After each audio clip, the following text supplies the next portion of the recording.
नमस्कार दोस्तों, Himachal GK series में आज मैं आपके लिए एक नया डिस्ट्रिक्ट लेके आया हूं और डिस्ट्रिक्ट है शिमला, जो कि हमारे एग्जामिनेशन पॉइंट ऑफ व्यू से बहुत ज्यादा इंपॉर्टेंट है।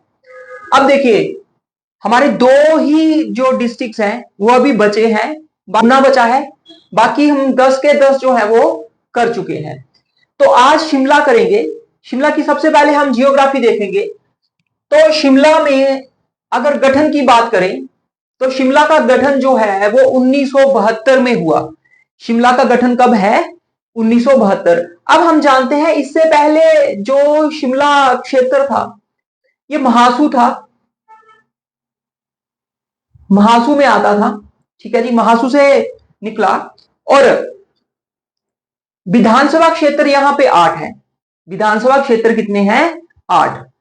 शिमला जिले का अगर हेडक्वार्टर का हम देखें तो हेडक्वार्टर जो है वो शिमला ही होगा। हेडक्वार्टर कुछ ही हमारे पास डिस्ट्रिक्ट हैं, 2 डिस्ट्रिक्ट होंगे जिनके अपने डिस्ट्रिक्ट में नहीं है या किसी दूसरी जगह है। शिमला जो है इसका शिमला ही है। अब उसके बाद है पर्वत। यहां से हमें एक क्वेश्चन यहां से बनता है, ये इंपॉर्टेंट हमारे पास पॉइंट है कि पर्वत चोटियां कौन कौन सी हैं। ये देखो, सबसे पहले जाखू पहाड़ी सब जानते हैं, बड़ी फेमस है। प्रोस्पेक्ट पहाड़ी, प्रोस्पेक्ट हिल्स के नाम से जानी जाती है। ऑब्जर्वेटरी पहाड़ी, ठीक है जी। उसके बाद है एलिसिज्म पहाड़ी, देन चांसल चोटी, और उसके बाद है शाली चोटी। ये बहुत ज्यादा इंपॉर्टेंट है, जिसमें प्रोस्पेक्ट, एलिसिज्म और ये चांसल, ये ऑब्जर्वेटरी भी हमसे पूछा गया है, तो ये बहुत ज्यादा इंपॉर्टेंट है। और एक पॉसिबिलिटी बनती है शाली चोटी जो है, इसकी भी हमसे पूछा जा सकता है कि शाली चोटी जो है वो कहां है। तो शाली चोटी जो है वो शिमला में होगी। अब आ जाती हैं झीलें, ठीक है जी। चंद्रनाहन झील, गढ़गुफर झील और तानू जुब्बल झील, ये तीनों झीलें जो हैं ये शिमला में हैं। चंद्रनाहन, गढ़गुफर और तानू जुब्बल, ठीक है जी। चंद्रताल लाहौल स्पीति में, कंफ्यूज नहीं होना है। चंद्रनाहन जो है वो कहां है? वो है शिमला में। चंद्रताल जो है वो लाहौल स्पीति में। मैंने आपको पहले भी बताया कि जिन झीलों के पीछे ताल लगेगा वो लाहौल स्पीति में होंगी। तो चंद्रताल है तो वो लाहौल स्पीति में है, चंद्रनाहन जो है वो शिमला में है। अब है नदियां। यहां पे एक मेन नदी जो है सतलुज बहती है, और ये शिमला में जहां से एंटर करती है वो जगह है भंडाल, वो जगह का नाम भंडाल है। अब इसकी सहायक नदियां, शिमला में इसकी सहायक नदियां कौन कौन सी हैं? नोगली, मंछाद, बहरा, शामदा, सवेरा। नोगली, मंछाद, बहरा, शामदा और सवेरा। अब आपने इसको याद रखने के लिए कोई ट्रिक भी जैसे अपना सकते हो, जैसे नोगली को हम नाग याद रखेंगे, नाग मिला बहरा, ठीक है जी। नाग मिला बहरा, शाम से हो गई सवेर, ऐसे याद रखेंगे। नाग मिला बहरा शिमला में, शाम से हो गई सवेर। तो नाग नोगली, मिला मंछाद, बहरा हमें बहरा ही रहेगी, और उसके बाद ये होंगे शिमला में, और शाम से हो जाएगी सवेर। तो शामदा शिमला में और उसके बाद सवेरा भी शिमला में, ऐसे हमने याद रख लेना है। अब एक और नदी है गिरी नदी। ये कुप्पर चोटी से निकलती है, लेकिन ये है यमुना की सहायक नदी। ये शिमला में जरूर बहती है, लेकिन उसके बाद ये जो है उसके बाद जो ये है यमुना में आके मिलेगी, ना कि सतलुज में आके मिलेगी, ठीक है जी। तो गिरी का याद रखना है, ये कहां से निकलती है? कुप्पर चोटी से। अब इसको कैसे याद रखेंगे? गिरी जो है कहां से निकलती है? देखो, हमारे पास कीप है, तो गिरी का तेल अगर हम डालेंगे तो हमें कीप का इस्तेमाल करना पड़ेगा। अगर किसी बोतल में हमने गिरी का तेल डालना है तो हमें कुप्पी का इस्तेमाल करना पड़ेगा। तो गिरी नदी जो है वो कहां से निकलती है? कुप्पर चोटी से, ठीक है जी। पब्बर चंद्रनाहन झील से निकलती है। ये चंद्रनाहन झील हमने ये पढ़ी, चंद्रनाहन झील से निकलती है, और इसकी सहायक है आंध्रा, पंजोरा और हाटकोटी, शिकारी। आंध्रा, पजोरा, हाटकोटी, शिकारी, ये किसकी सहायक नदियां हैं? ये पब्बर की सहायक नदियां हैं और ये इंपॉर्टेंट है आपके लिए। ठीक है जी। नेक्स्ट है झरने, ज्योरी और चैडविक, ज्योरी और चैडविक। ठीक है जी, ये यहां पे झरने हैं। इसके बाद है शिमला जो है, हमें पता है कि शिमला एक रियासती क्षेत्र था, इसमें बड़ी सारी रियासतें थी। तो अब हम वो रियासतें जो हैं वन बाय वन उनको डिस्कस करेंगे। तो सबसे पहले जो रियासत है वो है बलसन रियासत, जो कि वर्तमान में ठियोग का हिस्सा है। अभी ये किसमें शामिल हो चुकी है? ठियोग में शामिल हो चुकी है। अगर इसकी स्थापना की बात करें तो अलग सिंह थे जिन्होंने इसकी स्थापना की थी। हमें यहां से क्वेश्चन जो है वो इसकी स्थापना और अंतिम शासक जो है यही पूछा जाएगा। अगर कुछ इंपॉर्टेंट फैक्ट होंगे तो वो मैंने लिखे हुए हैं, आपने उनको याद रखना है। स्थापना हो गई अलग सिंह ने की। फिर उसके बाद बलसन रियासत ने 1857 की जब क्रांति हुई तो अंग्रेजों का साथ दिया। किनका साथ दिया? अंग्रेजों का। और अंग्रेजों ने यहाँ के एक राजा हैं जोगराज, ठीक है, उनको खिल्लत और राणा की उपाधि दी। ये इंपॉर्टेंट है, कहां के शासकों को खिल्लत और राणा की उपाधि दी गई थी? या योगराज को खिल्लत और राणा की उपाधि किसने दी थी? अंग्रेजों ने दी थी। फिर उसके बाद पहले, ये भी इंपॉर्टेंट है, बलसन रियासत अब शिमला में है, लेकिन पहले जो ये किसका भाग हुआ करती थी? सिरमौर का। पहले किसका भाग थी? सिरमौर का। अब आ जाते हैं अंतिम शासक रणबहादुर। यहां के अंतिम जो शासक थे वो कौन थे? रणबहादुर। ये तो हुई नंबर 1। नंबर दो है भज्जी। अब भज्जी रियासत की स्थापना चारू ने की है। भज्जी रियासत की स्थापना किसने की है? चारू ने। अब सोहनपाल ने सुन्नी की स्थापना की थी। सुन्नी, जो अभी सुन्नी है क्षेत्र है, उसकी स्थापना सोहनपाल ने की थी। यह भी इंपॉर्टेंट है, ये हमसे पूछा जा सकता है। 1803 से लेकर 1815 तक भज्जी रियासत पर गोरखों का ही राज रहता है। ये हमें पता है कि गोरखा जो है वो 1803 में आते हैं, 1815 में चले जाते हैं और सुगोली की संधि के साथ। ठीक है जी। अब उसके बाद है हमारे पास अंतिम शासक। तो रामचंद्र पाल जो है यहाँ के अंतिम शासक हैं। रामचंद्र पाल जहां के अंतिम शासक हैं और 1948 में ये महासू जिले की एक तहसील बनी थी, क्योंकि हमें पता है 15 अप्रैल 1948 में महासू जिला बना था और उस वक्त ये महासू जिले में एक तहसील के रूप में मिली थी। नेक्स्ट आ जाएगा कोटी। नेक्स्ट जो है हमारे पास कोटी रियासत है। अब कोटी रियासत जो है इसकी स्थापना किसने की? चंद्र ने की। अब ये चंद्र कौन है? चंद्र ये जो है हमारे पास चारू, यहीं से रिलेशन है, इनके भाई हैं। चारू के भाई हैं चंद्र और उन्होंने कोटी की स्थापना की। अब कोटी की राजधानी देख लीजिए, कोटी ही है। कोटी की राजधानी कोटी ही है। फिर उसके बाद 1809 में गोरखों ने कब्जा कर लिया। 1809 में गोरखों ने कब्जा कर लिया और उधर 1809 में एक और चीज हुई है, हमें याद रखना है, ज्वालामुखी की संधि रणजीत सिंह और संसार चंद के बीच। ज्वालामुखी की संधि भी याद रखना, ये भी इंपॉर्टेंट है। अब उसके बाद है 1857 में हरिचंद ने अंग्रेजों की मदद की थी। जब 1857 की क्रांति हुई तो राजा था हरिचंद। ऐसे भी पूछा जा सकता है कि कोटी का राजा कौन था? हरिचंद था। और उसने किनकी मदद की थी? वो कोटी के राजा जो है हरिचंद, उन्होंने अंग्रेजों का साथ दिया था। अब वर्तमान में अगर पूछे ये किसका हिस्सा है? कसुमटी। वर्तमान में ये कसुमटी का हिस्सा है। नेक्स्ट हमारे पास ये 3 नंबर, 4 नंबर। 4 नंबर रियासत जो है वो है थ्रोज।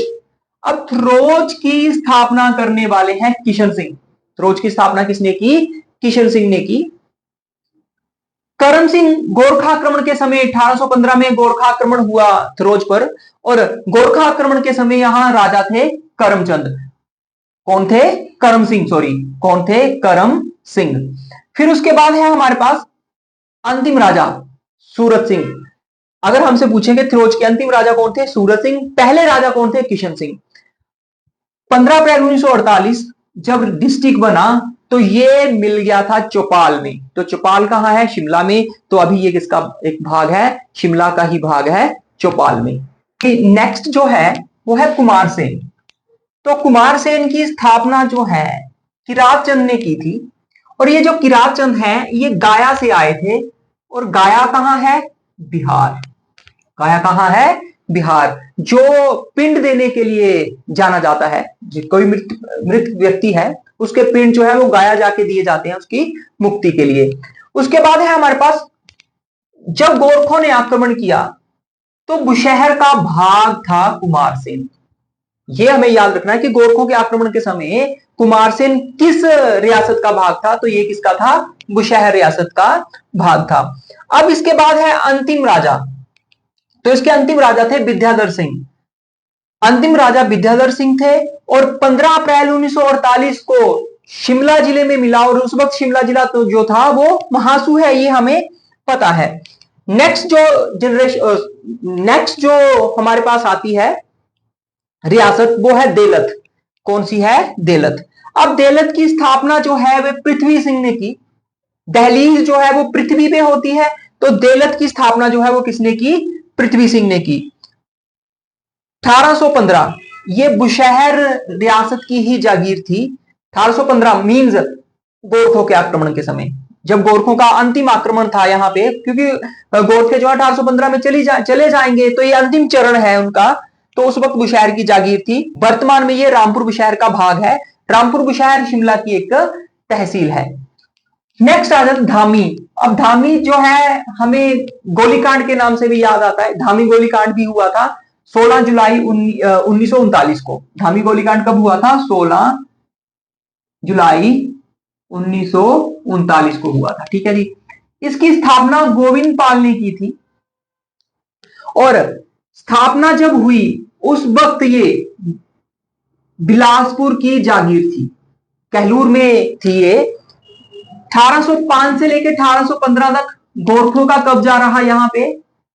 ये हमें बस ये स्पेसिफाइड है कि 1805 से लेके 1815 तक अगर हमसे पूछेंगे तो मैक्सिमम जो पॉसिबिलिटी होगी वो गोरखाओं की ही रहेगी। उसके बाद है राणा गोवर्धन सिंह। जब अंग्रेजों ने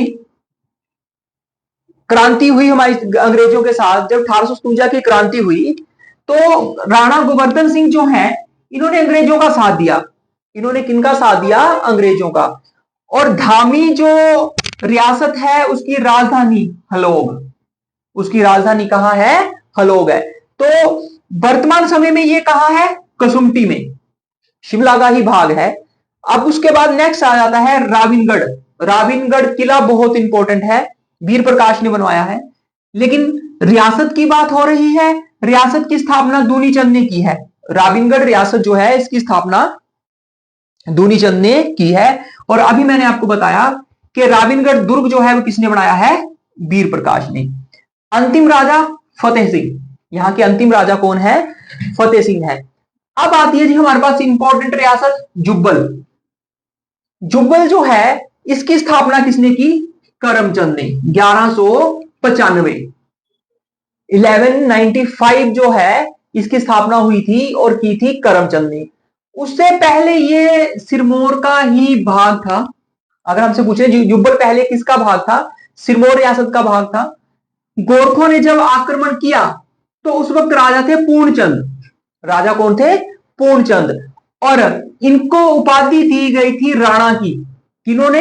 अंग्रेजों ने। तो हमसे पूछा जा सकता है कि अंग्रेजों ने किसको राणा की उपाधि दी थी? पूर्णचंद को। या फिर पूर्णचंद को कौन सी उपाधि अंग्रेजों के द्वारा दी गई थी? वो थी राणा की। अंतिम शासक थे यहाँ के दिग्विजय चंद। अंतिम कौन थे? दिग्विजय चंद। अब 15 अप्रैल 1948 ये महासू में ही मिल गया, और उसके बाद अभी ये शिमला का ही पार्ट है। रितेश, सबसे छोटी रियासत शिमला की जो थी वो थी रितेश, जिसकी स्थापना राम सिंह ने की थी। जिसकी स्थापना किसने की? राम सिंह ने। सबसे छोटी ये मैंने आपको बता दिया। और शमशेर सिंह जो है इसके अंतिम राजा थे। शमशेर सिंह इसके अंतिम राजा थे। इसके बाद है ठियोग रियासत, जिसकी स्थापना जयचंद ने की थी। भारत में विलय होने वाली ये पहली रियासत थी। याद रखिएगा, अगर पूछेंगे हिमाचल प्रदेश की कौन सी रियासत भारत में सबसे पहले विलय हुई थी, मिली थी, तो वो ठियोग होगी। ठीक है जी। अब इसी तरह एक हमें और याद रखना है, बघाट। ये लॉर्ड डलहौजी की लैप्स की नीति के अंदर गई थी सबसे पहले। बघाट और ठियोग दोनों याद रखनी है। ठियोग जो है वो गई थी भारत में सबसे पहले, और बघाट जो है वो लॉर्ड डलहौजी की लैप्स की नीति के अंडर सबसे पहले आई थी। अंतिम राजा जो यहां के थे वो थे कृष्णाचंद। अंतिम राजा थे कृष्णाचंद। नेक्स्ट हमारे पास आती है कोटखाई। अहिमाल सिंह ने इसकी स्थापना की थी। किसने की? अहिमाल सिंह ने। और गोरखा आक्रमण के समय रणजीत सिंह यहां के राजा थे, जिनको राणा बोला जाएगा। राणा रणजीत सिंह जो है यहां के शासक थे उस वक्त। नेक्स्ट है, इंपॉर्टेंट है बहुत, क्योंथल। स्थापना जो है गिरिसेन ने की है 1211 में। क्योंथल की स्थापना गिरिसेन ने की 1211 में। देन 1379 फिरोज शाह तुगलक, हमें पता है कांगड़ा में भी आया है फिरोज शाह तुगलक, लेकिन 1379 क्योंथल जो है वो फिरोज शाह तुगलक के अधीन चला गया था। वर्तमान शहर जो है क्योंथल, वर्तमान शिमला का ही हिस्सा है। क्योंथल जो है वो वर्तमान में किसका हिस्सा है? शिमला का। जिसकी राजधानी जो थी वो थी जुंगा। राजधानी क्या थी इसकी? जुंगा। 1857 की जब क्रांति हुई उस वक्त राजा था संसार सेन, जिसने अंग्रेजों का साथ दिया। संसार सेन ने किसका साथ दिया था? अंग्रेजों का साथ दिया था। 1857 की जब क्रांति हुई तो संसार सेन थे राजा, जिन्होंने अंग्रेजों का साथ दिया था। अंतिम राजा यहाँ के हितेंद्र सेन। अंतिम राजा कौन है? हितेंद्र सेन है। और इसके बाद हमारे पास जो रियासत आती है वो आती है सारी। सारी रियासत की स्थापना उगरचंद ने की है। किसने की है? उगरचंद ने 1195 1195 में की है। और अंतिम राजा थे यहाँ के पूर्ण सिंह। कौन थे? पूर्ण सिंह। अब 1195 से हमने याद रखना 1191, 1192, 1193, 1194, ये भी इंपॉर्टेंट डेट्स हैं। तराइन का पहला युद्ध, तराइन का दूसरा युद्ध, दिल्ली राजधानी बनाया गौरी ने, चंदावर का युद्ध, 95 हमारे पास हो गया। उगरचंद ने सारी रियासत की स्थापना की थी कब? 1195 में। तो दोस्तों ये था हमारा शिमला का पार्ट 1। अगला पार्ट जो है आपको जल्दी ही यूट्यूब पे मिलेगा। धन्यवाद।